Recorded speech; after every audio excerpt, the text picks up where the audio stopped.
Dengan saya di kelas komunikasi strategis ya teman-teman ya. Oke, kita mulai aja karena sudah agak terlambat. Mohon maaf atas keterlambatan saya. Em, Oke, untuk hari ini aku akan bahas tentang kasih korporasi, kemudian tanggung jawab sosial perusahaan atau biasa kita kenal dengan corporate social responsibility, kemudian community relation dalam sebuah perspektif komunikasi strategis. Oke, sebelumnya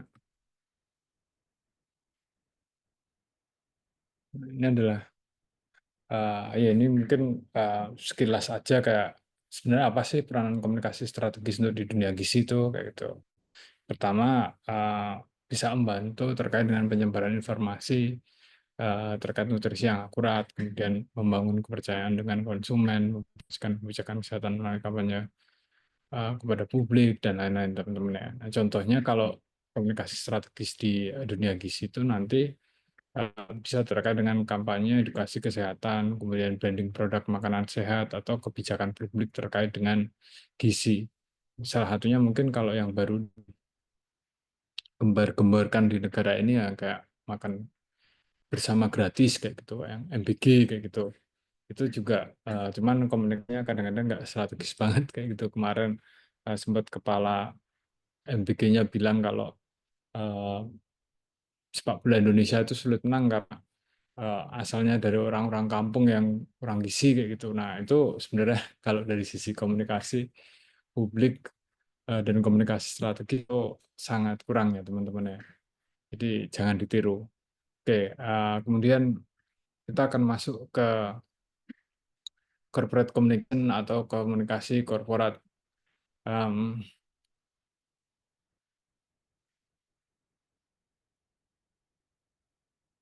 Pasti itu komunikasi korporasi kayak gitu.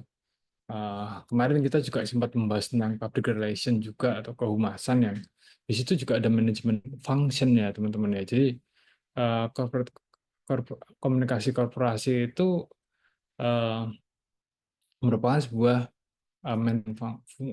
merupakan sebuah fungsi manajemen yang memberikan uh, cara bertindak ya untuk membangun koordinasi yang efektif baik dari internal kepada eksternal stakeholders ya melalui komunikasi ya dengan tujuan establish dan maintain favorable reputation ya. Jadi mengelola reputasi dengan stakeholder group di mana perusahaan itu atau korporasi itu nanti bergantung kayak gitu. Jadi kemarin kita juga sempat bahas tentang public relation ya teman ya terkait dengan dia juga manajemen function juga untuk mengelola dan membangun reputasi. Nanti coba aku kasih ke teman-teman perbedaannya ya terkait dengan public relation dan komunikasi korporasi itu apa gitu. Nah, jadi dalam sebuah komunikasi korporasi ini tanggung jawabnya adalah membangun sebuah eh, gagasan atau sebuah cara untuk berkomunikasi yang efektif untuk berkoordinasi yang efektif dengan internal dan eksternal stakeholders. Nah, di sini sebenarnya penting sih ya terkait dengan internal stakeholders itu apa kayak gitu.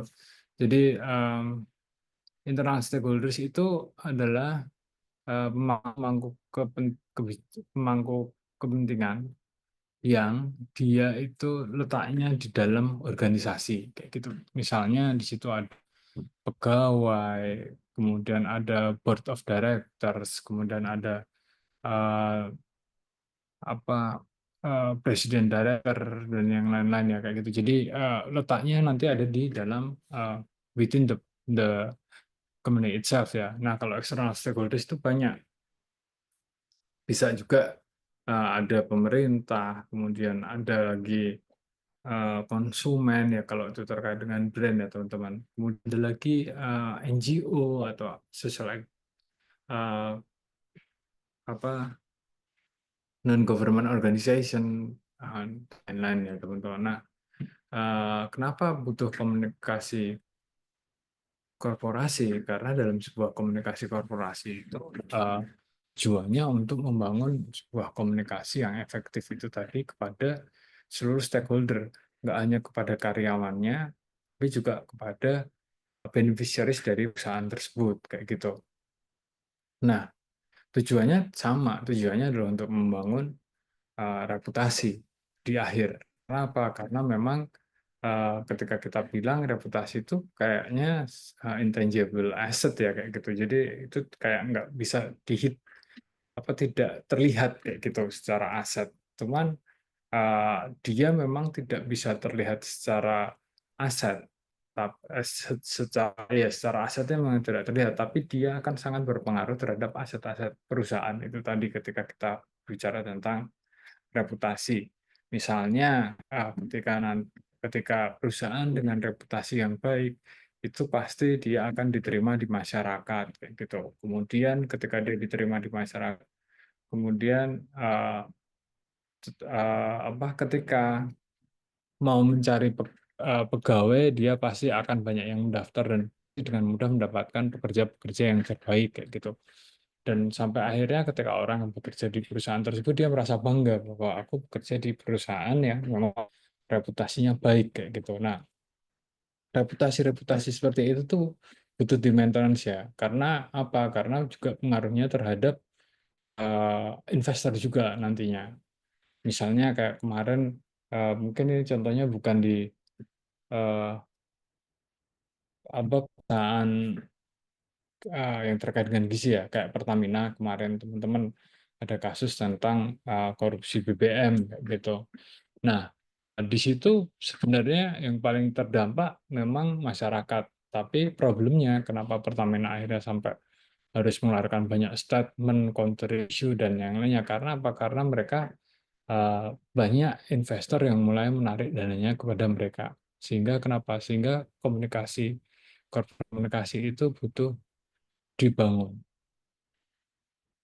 sehingga itu nanti bisa membangun reputasinya.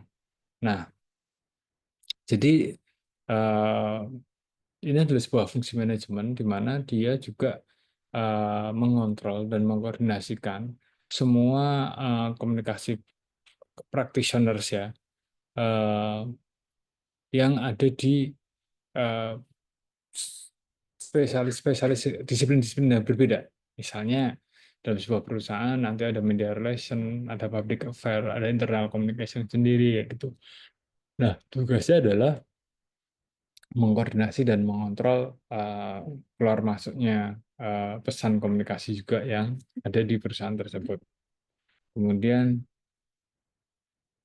ya corporate communication obviously involves a whole range of manager activities such as planning, coordinating, counseling the CEO and general managers in the organization, as well as tactical skills involved in producing and disseminating it to relevant stakeholder group ya. Jadi ini adalah whole proses ya, keseluruhan proses ya. Ketika kita bicara tentang corporate communication, kita tidak hanya bicara tentang pesan dari komunikasinya, tapi kita juga berbicara dari bagaimana planning itu dilakukan. Kemarin kita juga sempat membahas tentang komunikasi strategi communication planning kayak gitu. Nah, di situ juga sebenarnya ketika kita berbicara planning di corporate komunikasi itu pun juga secara planning juga hampir sama ya teman-teman ya, tahapannya kayak gitu. Nah, di sini seorang corporate communication, divisi corporate communication atau corporate communication department dalam sebuah perusahaan ya, dia juga merancang, dia juga berkoordinasi dan berkonsultasi dengan CEO, senior manager, sampai dia juga harus define atau memilih channel mana yang nanti bisa digunakan untuk diseminasi pesan, bahkan sampai creating the message kayak gitu. Nah, itu adalah definisi ya teman-teman yang dari corporate communication. Nah, apa sih scope dan konsep yang ada di corporate communication? Nah, kalau teman-teman belajar corporate communication, biasanya teman-teman akan selalu ketemu dengan mission, karena apa yang akan dikomunikasikan kepada internal maupun eksternal stakeholders terkait dengan misi dari sebuah perusahaan, karena pesan itu tidak lepas dari visinya. lepas dari misinya juga. Jadi misi itu adalah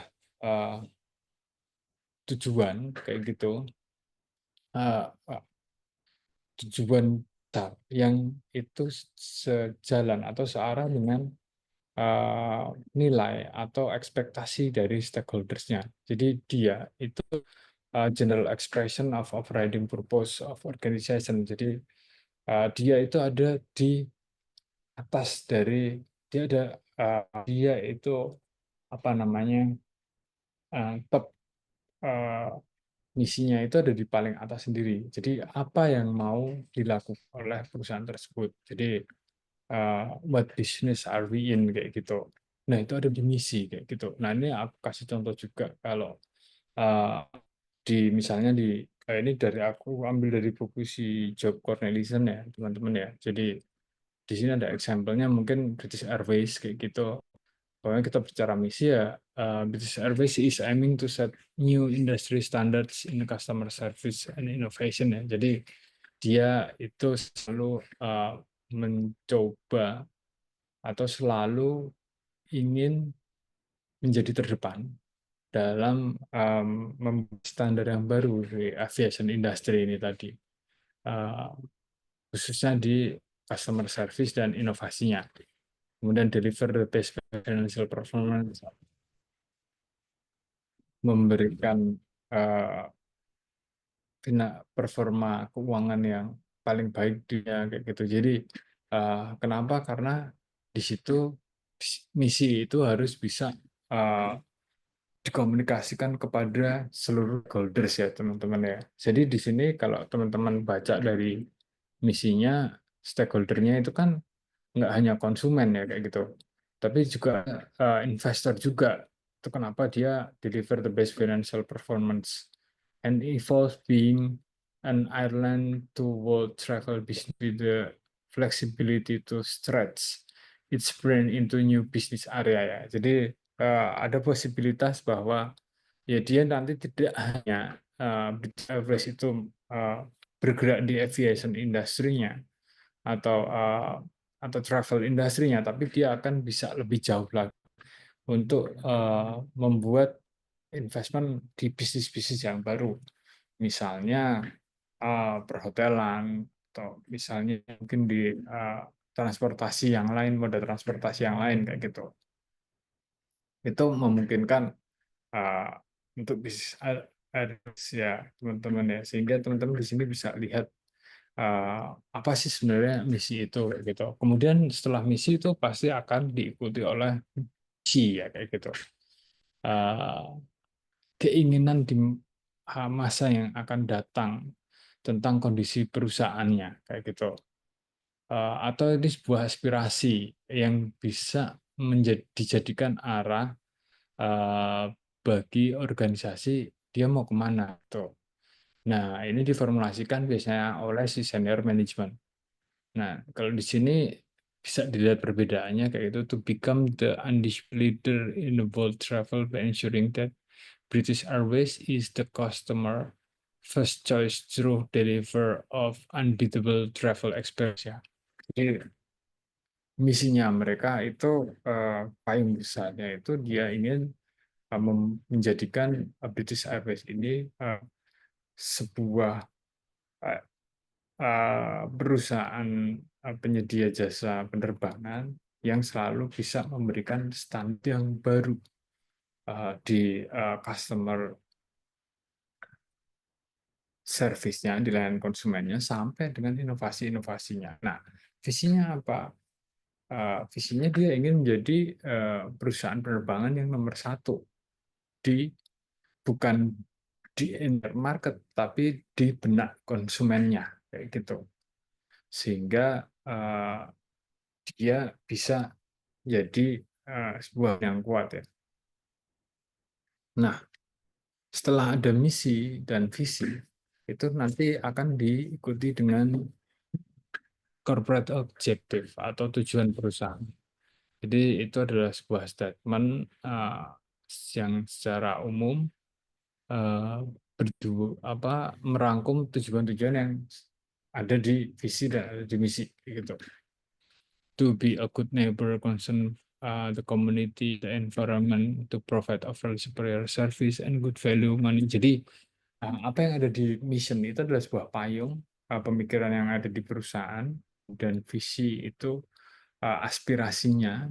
Nah, masuk ke objektif itu adalah tujuan dari perusahaan. Sehingga ketika sudah masuk ke objektif itu ada standar atau ukuran-ukuran yang nanti bisa dijadikan key performance indicator dari perusahaan tersebut. Misalnya menjadi tetangga yang baik, concern dengan komunitas dan environmental kayak gitu. Nah, itu nanti diukurnya dari mana sih? Oh, itu nanti diukurnya dari program-program CSR-nya, community relation-nya, atau juga bahwa produk-produk yang digunakan si British Airways ini apakah sudah menggunakan sustainable product kayak gitu. Itu nanti bisa di kuantifikasi dari sana. Bisa kemudian provide overall superior service and good value for money in every market segment which we compete kayak gitu. Nah, di sini itu dia sudah mulai ngomong tentang tujuannya ke konsumen kayak gitu. Kemudian tadi itu tujuannya ke society, at large kayak gitu, ke masyarakat pada umumnya, dan mungkin juga lingkungan sekitar. Kemudian dia masuk ke konsumennya. Kemudian di dua yang Excel in anticipating and responding to customer needs and concern. Computer activity itu dia akan masuk penguatan tujuan di konsumennya kayak gitu. Jadi objektif itu are more precise statement of direction ya. Dan objektif ini biasanya short term teman-teman. Jadi ada jangka pendek, ada jangka panjang. Ada yang mungkin yearly objektif, kemudian ada juga yang setiap 5 tahun kayak gitu apa yang ingin dicapai, dan itu akan selalu di set baru terus dalam setiap tahunnya. Kemudian apalagi sebenarnya scope dan konsep dari corporate communication di situ ada strategis ya, di mana ini adalah involve action and communication that are linked to objective and often specified in terms of specific organizational function ya. Jadi tadi objektif itu adalah short term goal, jangka pendek strategis itu adalah cara atau ya sebuah cara untuk mencapai tujuan tersebut kayak gitu. Jadi bagaimana cara mencapai tujuan tersebut itu masuk di strategis gitu. Misalnya continuing emphasize on consistent quality of customer service and the delivery to the marketplace of value for money kayak gitu. Jadi misalnya nanti membuat sebuah perusahaan yang value for money, kemudian customer initiative, membuat online booking service, karena taktiknya online booking service, strategic alliance kayak gitu. Nah, ini adalah strategis ya. Jadi objektif and strategy it's always align ya. Jadi dia akan selalu align dan it's connecting each other ya, berhubungan kayak gitu teman-teman. Nah, kemudian next kita masuk ke corporate identity ya. Di sini adalah profile and value communicated by an organization. Jadi identitas perusahaan. Nah, di identitas perusahaan nanti juga bisa banyak banget sih. Ada logo, ada tagline. Jadi banyak terkait dengan identitas perusahaan tadi. Kalau di sini misalnya the world's favorite airlines ya. This corporate identity with its associated brand values of service, quality, innovation, cosmopolitanism, and Britishness in carried through in position design, livery, and communications ya. Jadi itu cara dia mengkomunikasikan corporate identity-nya. Sehingga di corporate identity ini juga gambaran dari visi, misi, dan objektifnya itu tadi kayak gitu. Dia nggak hilang kayak brand values of service, quality, innovation kayak gitu. Kata-kata itu tadi hadir juga di visi dan misi. Jadi nanti ketika teman-teman apa beraktivitas di dalam sebuah corporate communication, ya apa yang dilakukan teman-teman lain dengan visi dan misinya.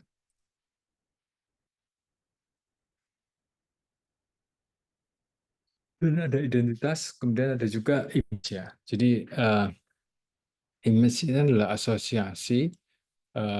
Jadi apa yang dipersepsikan oleh konsumen itu adalah consumer atau adalah corporate image.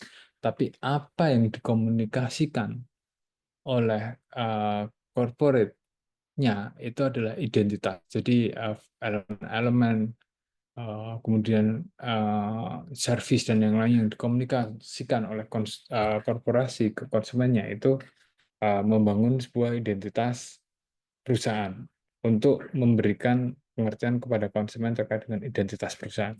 Tetapi apa yang kemudian disaksikan oleh si perusahaan ini, konsumen ini tadi, ini termasuk ranahnya corporate image. Kayak gitu. Mungkin kalian bisa cek sendiri di sini. Nanti aku kirim ke Google Classroom. Terus, uh,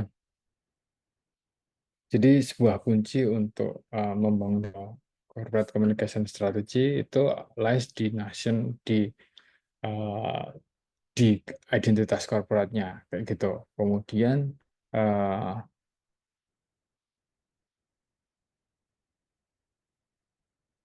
ya, kemudian itu nanti akan membangun image dan reputasi kayak gitu. Jadi untuk memastikan beragam stakeholders itu tadi uh, saya terhadap sebuah organisasi ini kayak gitu atau perusahaan ini, jadi dia harus mengintegrasikan banyak kanal komunikasinya kayak gitu. Ini stakeholders and of individuals who can affect or affected by achievement of the organization activities kayak gitu.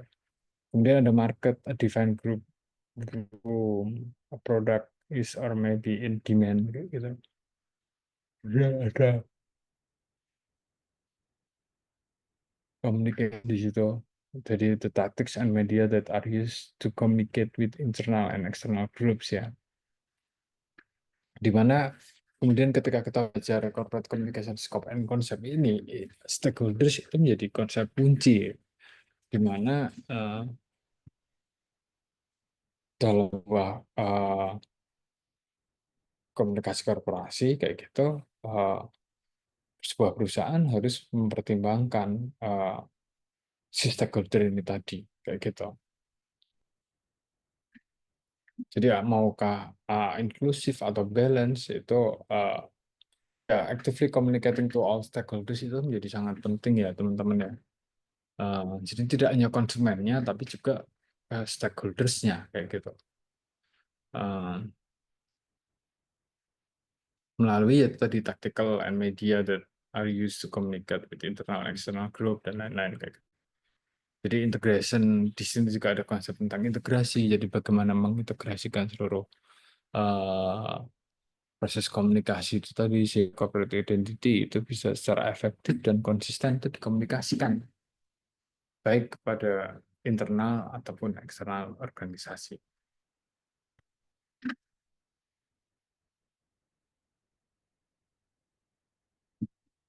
Kemudian ini adalah development in corporate communication ya teman-teman ya dari 1900 ke 2000. Jadi kenapa aku berikan materi ini karena aku ingin memberikan gambaran teman bahwa ada pergeseran cara berkomunikasi dulu corporate komunikasi dulu waktu zaman di tahun 1900-an sampai ke sekarang kayak gitu bahwa dulu di tahun 1970-an ya, komunikasi itu secara umum digunakan untuk mendukung taktik ya untuk taktik dalam sebuah organisasi ya sehingga waktu itu karena juga belum adanya teknologi yang memungkinkan untuk komunikasi dua arah di waktu itu, pemahaman terkait korban komunikasi itu ya menjadi membuat sebuah publikasi, promosi atau mendefinisikan informasi. Jadi hanya menginformasikan kepada uh, stakeholders-nya terkait dengan apa yang sudah mereka raih, apa yang mereka capai, apa yang akan mereka lakukan, kayak gitu.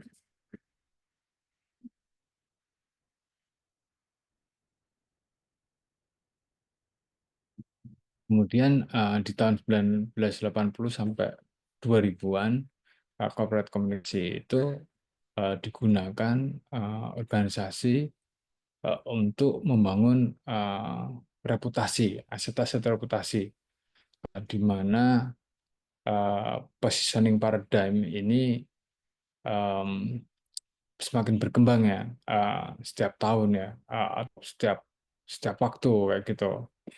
Uh, dan itu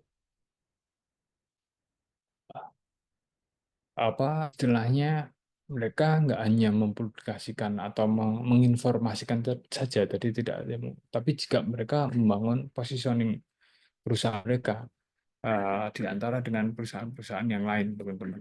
Misalnya kayak ketika kita lihat eh, misalnya apa ya, paling enak ya, Gojek dan Grab kayak gitu. Nah, dulu eh, ketika Gojek berkembang masuk, kemudian untuk membangun positioning, mereka membangun bahwa ini perusahaan anak negeri gitu, perusahaan yang dibikin oleh orang Indonesia dan ke orang Indonesia, sehingga narasi itu dibangun untuk mengalahkan dominasi Grab dan Uber pada waktu itu. Cuman kemudian masuk di tahun 2000-an, pola komunikasi itu uh, mulai bergeser di corporate communication. Di situ lebih menekankan kepada engagement terhadap stakeholdernya, uh, bisa dalam bentuk advokasi, um, kemudian membangun interaktivitas, kemudian transparansi dan authenticity ya teman-teman ya, kayak gitu. Sehingga itu menjadi hal yang sangat uh, menarik ya teman-teman ya untuk dipelajari. Dan perusahaan yang memang menarik untuk dilihat terkait dengan corporate communication itu aku rasa Apple ya. Dulu di tahun 1970-an dia hanya mengkomunikasikan produk aja gitu. Kemudian mulai 80 ke 2000 mulai masuk ke dalam ranah bahwa membangun positioning untuk pekerja kreatif kayak gitu. Uh, Sehingga waktu itu orang pasti akan berpikir ketika ada orang menggunakan perangkat Apple, ini pasti dia adalah orang-orang yang bekerja di industri kreatif. Kemudian sekarang beda lagi gitu. Dia sudah membangun komunikasi kepada engagement holdernya kayak gitu. Dari empat sisi itu tadi. Nah, ketika berbicara dengan pola komunikasi, nah, di sini ada yang satu model yang ini sangat um, famous ya kalau di teman-teman komunikasi strategis ya di mahasiswa. Dan ini juga sudah merupakan teori yang lama, tapi memang selalu dibawa karena ini termasuk dasar ya teman-teman ya. The Four Visions of Communication ini dari Grunik ya. Jadi dia itu membaginya menjadi ya, empat uh, visi komunikasi atau empat strategi komunikasi berdasarkan uh, cara komunikasinya, sama berdasarkan um, penyampaian uh, kejujurannya gitu.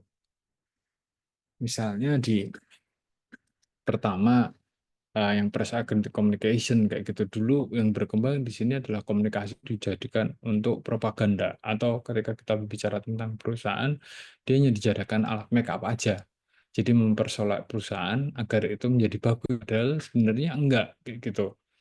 Sehingga dia ketika kita ngomongin propaganda ya di situ akan banyak misinformasi, akan bicara banyak tentang fake communication dan lainnya kayak gitu teman-teman ya. Karena apa? Karena ya memang untuk membangun propaganda, untuk membangun mindset konsumen kayak gitu. Uh, jadi propaganda itu terbangun karena ya satu, komunikasi satu arah, kemudian sebuah kebenaran itu tidak penting kayak gitu. Tapi itu berbeda ketika di komunikasi satu arah, tapi public information. Karena ketika kita bicara tentang public information, kita bicara tentang transparansi informasi, bicara tentang apa pentingnya menegaskan kebenaran yang ada dalam perusahaan. Gitu. Nah, kalau dari two-way communication itu, yang two-way asymmetrical communication itu adalah um, termasuk cara berkomunikasi yang complete truth itu tidak terlalu um, dipentingkan kayak gitu.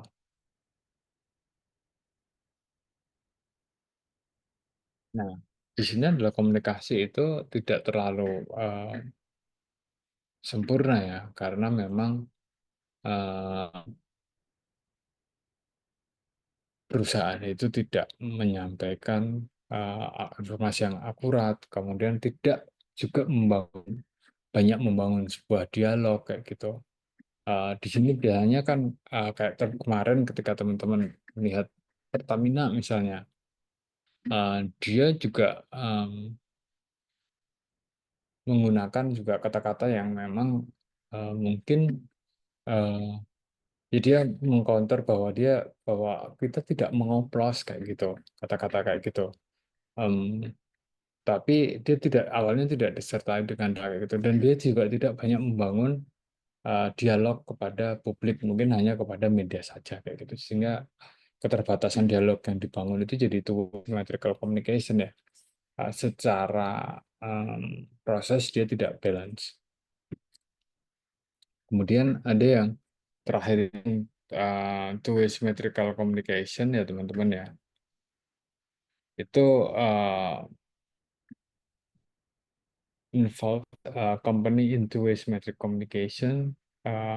Both parties are open and truthful about each other point of view and exchange information with reciprocal respect so as to arrive at a common understanding of the situation. Jadi di sini adalah di mana uh, perusahaan itu membangun komunikasi yang setara ya, dari perusahaan ke konsumennya, sehingga di situ terjadi dialog, dan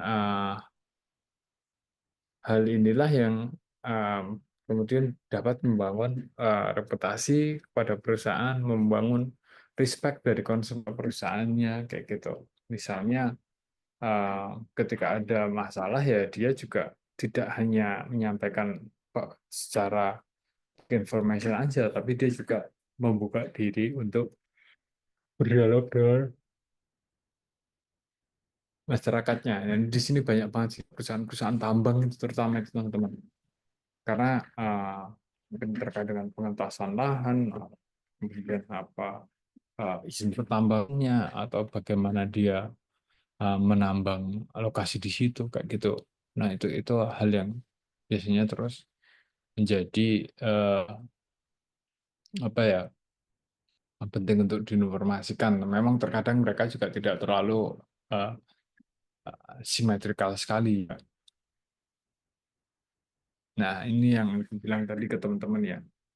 Ini adalah perbedaan antara publication dan corporate communication kayak gitu. Jadi dia di sini dari 5 aspek ya. Yang pertama adalah definisi.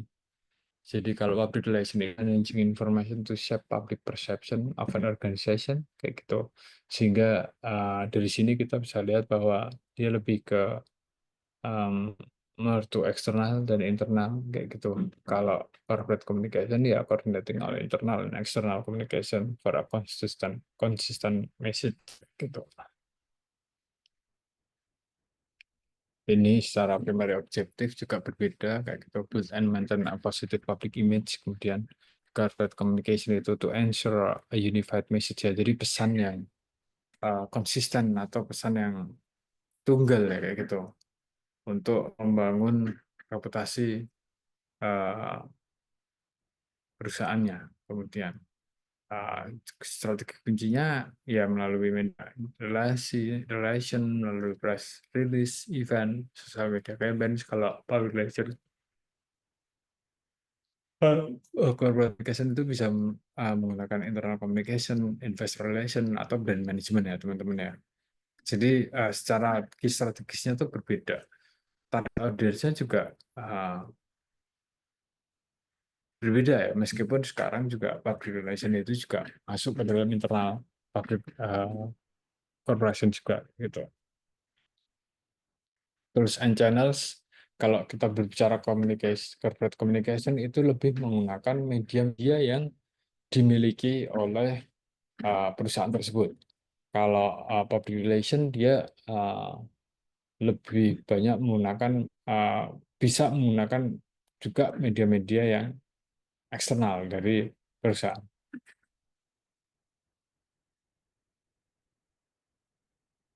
Nah, ini adalah channelnya ya teman-teman, channel dari corporate communication kayak gitu. Misalnya di sini dibagi menjadi outsiders dan insiders channels. Jadi channels yang digunakan untuk komunikasi dengan pihak eksternal dan channels yang bisa digunakan berkomunikasi untuk internal. Misalnya kalau outsiders yang di eksternal bisa menjangkaunya dengan event kayak gitu.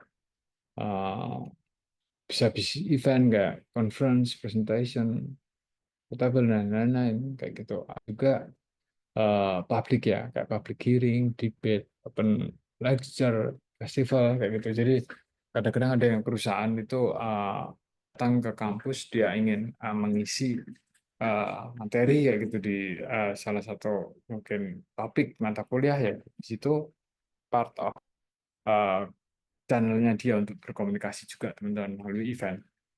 Kemudian ada mass media ya, ada press, radio, TV, online media kan.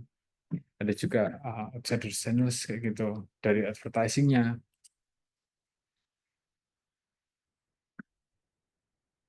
Nah, kalau di insiders nih teman-teman bisa lihat. Jadi corporate eventnya pun juga internal, internal kayak gitu. Kemudian corporate media. Jadi punya ketika kadang-kadang ada perusahaan yang punya TV sendiri kayak gitu. Program di TV-nya sendiri atau radio programnya sendiri kayak gitu. Ya kayak print newsletter, ada korannya sendiri. Maksudnya kayak perusahaan Garuda dia punya majalah No Colors kayak gitu, dan itu adalah perusahaan itu adalah majalah internalnya dari Garuda ya kayak gitu, yang untuk menjangkau internal dan eksternal stakeholders-nya.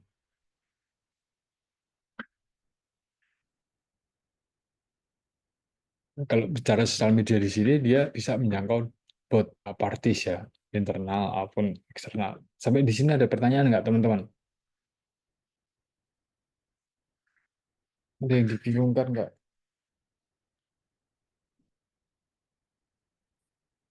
Belum, kita lanjut ke konsep berikutnya.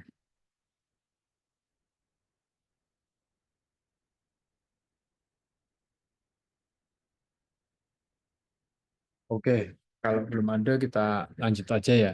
Jadi karena tadi intinya sebuah corporate communication itu juga untuk mengelola reputasi dan membangun reputasi. Nah, apa di sini juga corporate communication itu juga sangat bersinggungan dengan yang namanya corporate social responsibility atau CSR. Ada yang pernah dengar CSR ataupun corporate social responsibility, teman-teman? Mungkin bisa open atau bisa dijawab di chatbot terkait dengan apa sih itu CSR, atau mungkin eh, teman-teman pernah dengar kayak gitu. Apa yang Anda, apa yang teman-teman bayangkan atau teman-teman pikirkan, atau apa yang di dalam benak teman-teman itu temukan ketika aku tanya, teman-teman ada yang pernah nggak CSR itu apa?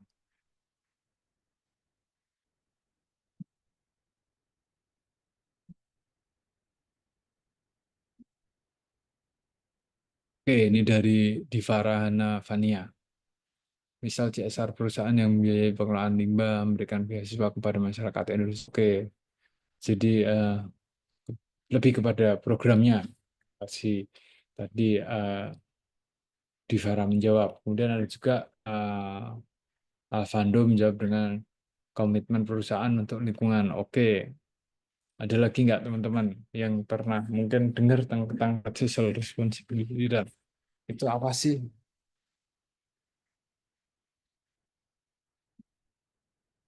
Itu simpel ya, tanggung jawab perusahaan kayak gitu. Jadi tanggung jawab perusahaan terhadap environment-nya. Oke, next ya, aku lanjutin konsepnya. Nah, ini dia Corporate Social Responsibility CSR definisi. Jadi konsep di mana itu memungkinkan perusahaan untuk bergerak uh, lebih jauh lagi ya dari sekedar hanya mengoperasikan bisnis aja kayak gitu.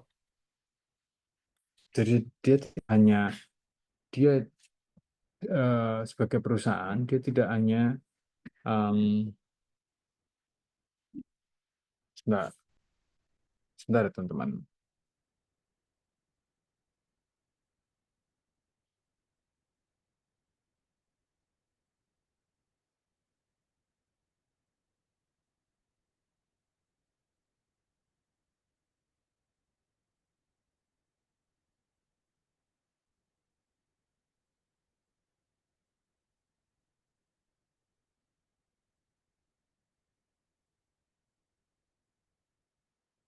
Jadi sebuah aktivitas atau program dari perusahaan di mana memungkinkan untuk perusahaan itu eh, beroperasional itu di luar dari aktivitas normal atau bisnis as usual kayak gitu.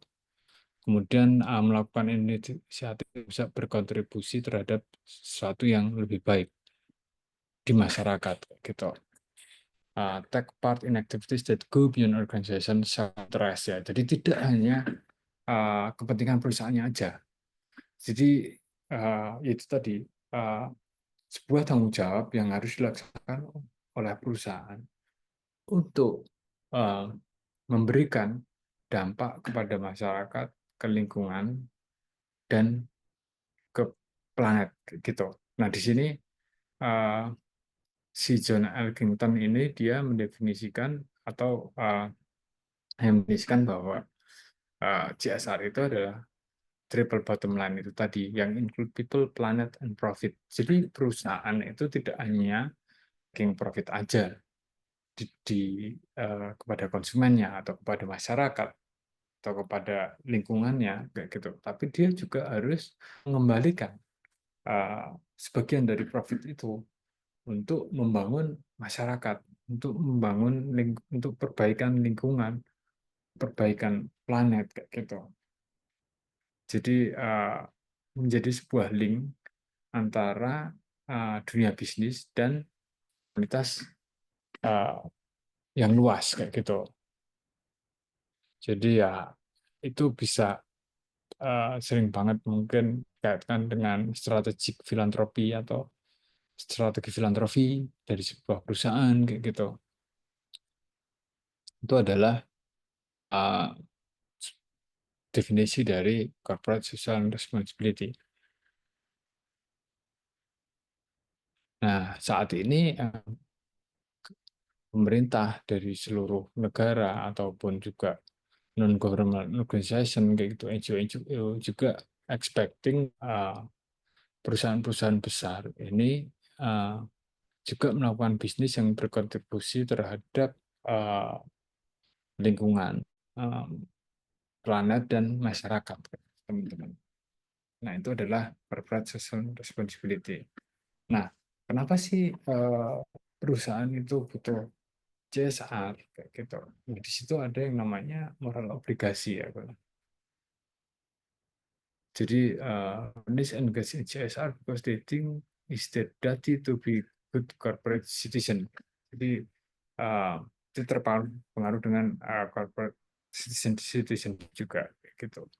Jadi ya kalau eh, dia nggak melakukan itu, nanti umpamanya kayak perusahaan tambang itu dia hanya perusahaan aja kayak gitu. Atau kalau ketika kita ngomongin eh, perusahaan-perusahaan makanan atau food and beverage yang di F&B kayak gitu, ya dia taking profit aja ke society at large, tapi tidak mengembalikan ke eh, masyarakat kayak gitu. Kemudian untuk mencapai sustainability,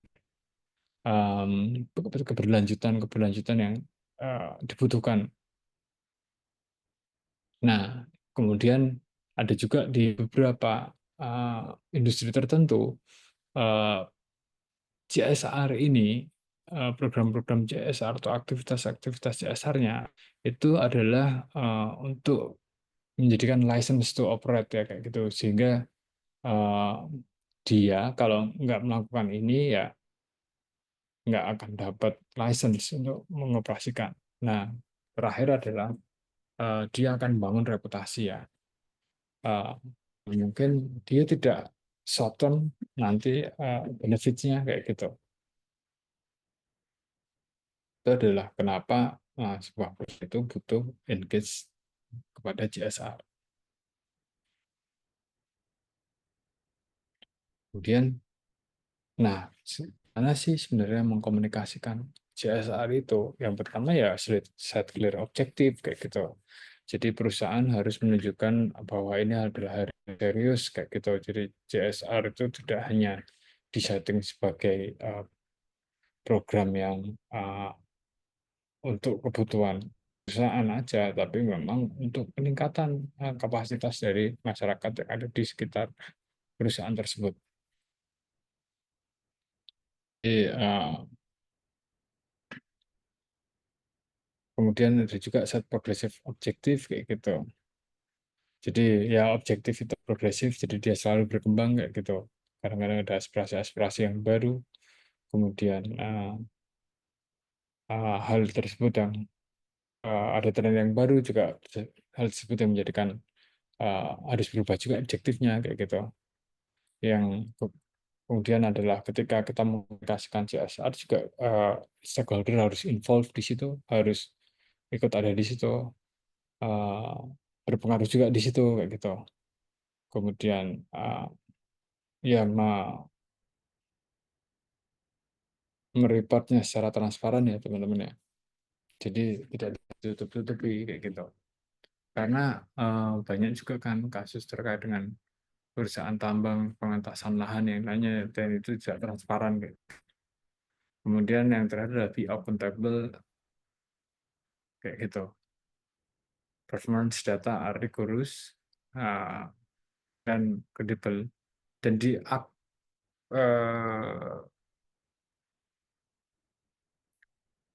diaudit juga oleh auditor yang kompeten di bidangnya. Nah, jadi ini tricky consumer perception of CSR responsibility ya. Jadi uh, ketika itu terkait dengan human responsibility, perception that the company suppliers uphold neutral, natural, good farming principle and provide good working condition for their employee. Ya ini di sini terkait dengan fair, um, tanggung jawab yang adil kayak gitu antara perusahaan dan pegawainya kayak gitu. Kalau itu production responsibility itu termasuk produk-produk yang clear environmental policy-nya, ada reusable packagingnya dan lain-lainnya teman-teman ya. Kemudian ketika itu terkait dengan environmental responsibility itu juga terkait dengan persepsi perusahaannya, apakah ya uh, ramah terhadap lingkungan atau enggak, kemudian asalnya dari mana produk-produk tersebut kayak gitu. Ini adalah persepsi-persepsi yang biasanya dibangun oleh konsumen ketika terkait dengan CSR responsibility ya.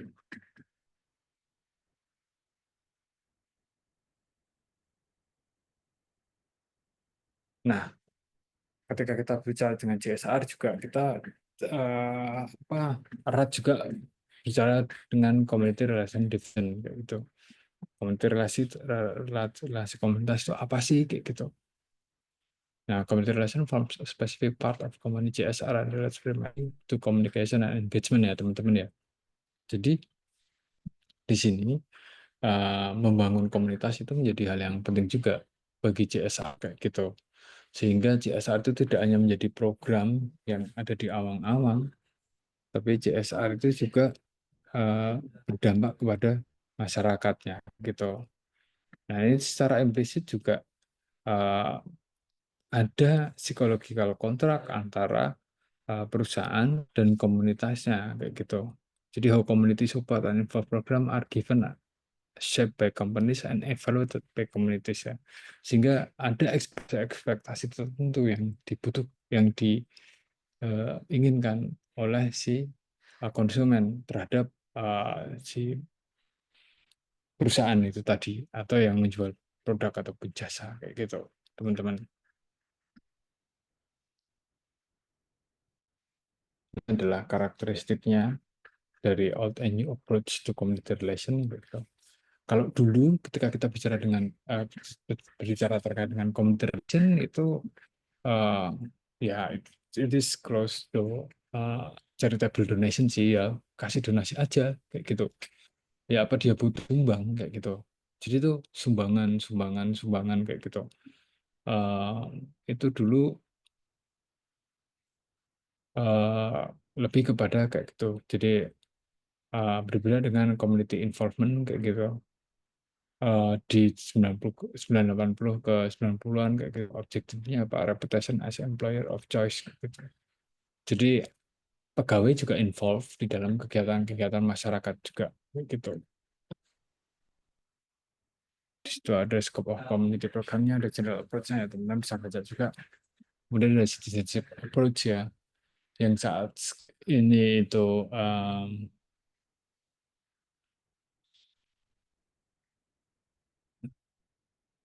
ya yang saat ini sedang yang sering sekali digunakan juga trust and legitimasi ya gitu. Jadi ya di sini memang ketika di sini ada level of commitment, ada alignment between program elemen kayak gitu. Uh,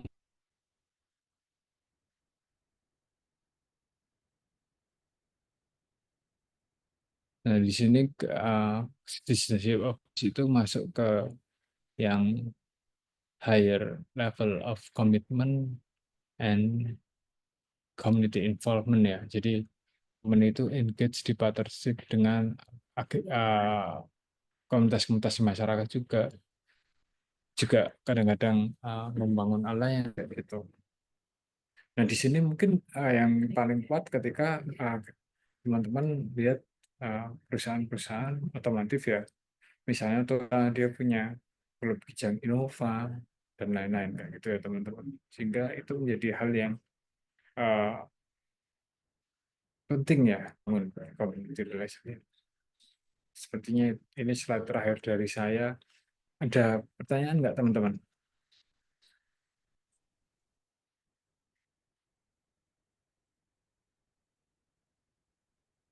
Apakah masih ada pertanyaan teman-teman? Oke, kalau nggak ada, eh, ini ternyata kan slide-slide kuliah saya belum aku masuk ke Google Classroom ya. Nanti habis ini aku upload di Google Classroom ya teman-teman ya. Kemudian terkait dengan penugasan itu nanti akan bukan kemudian karena saya juga masih berkomunikasi dengan Bu Mutiara. Em, apakah nanti akan Bu Mutiara atau saya yang memberikan penugasan, tapi nanti kita akan berikan informasinya ke teman-teman ya. Nanti mungkin bisa juga melalui Bu Mutiara informasinya. Teman-teman ya, kalau nggak ada pertanyaan, mungkin bisa aku akhiri sesi ini. Terima kasih sudah hadir di kelas online ini. Karena ini sudah mendekati Lebaran, juga saya juga menyampaikan maaf kalau ada salah-salah. Jadi maaf lahir batin dan sampai ketemu besok setelah Lebaran ya teman-teman ya. Terima kasih. Terima kasih, Mas. Terima kasih, Terima Mas. kasih, Mas. Terima kasih, Terima Mas. kasih. Mohon maaf lahir batin. Mohon maaf lahir batin juga. Saya Liv ya.